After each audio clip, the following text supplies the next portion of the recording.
Hello everyone, myself Dr. Namrata Vitlani, consultant physician and intensivist. So in this video we will discuss regarding the which are the cardiac lesions that are prone for the infective endocarditis. So infective endocarditis we broadly categorize into either the native valve endocarditis or the prosthetic valve endocarditis, and nowadays because of increasing incidence of the various device implantations such as implantable cardioverter defibrillator or permanent pacemaker, the incidence of infective endocarditis it is on rise.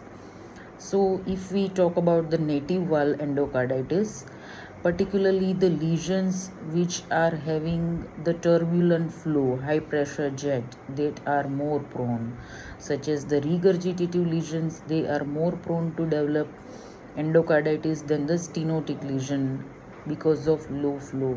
So the mitral regurgitation, it is more likely to develop infective endocarditis than the mitral stenosis. MR with mitral valve prolapse leading to MR, or the mitral annular calcification even can serve as a nidus for the infective endocarditis in the elderly.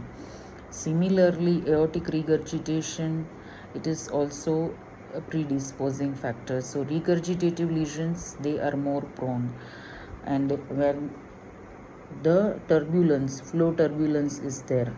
But when there is low flow, such as in case of ASD, mitral stenosis, these are relatively protected from the development of the infective endocarditis. So by far we discussed mitral valve prolapse or degenerative mitral valve leading to MR or AR or bicuspid aortic valve, which may be predisposing factor for the infective endocarditis.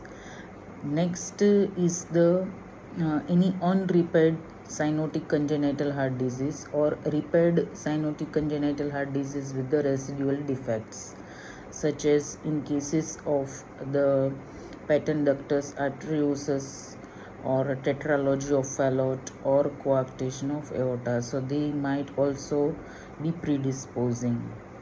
Other is the prosthetic valve endocarditis. So when we compare the individuals having the prosthetic valve with the normal general population, the incidence of the infective endocarditis is 50 times more common in patients with the prosthetic valve endocarditis.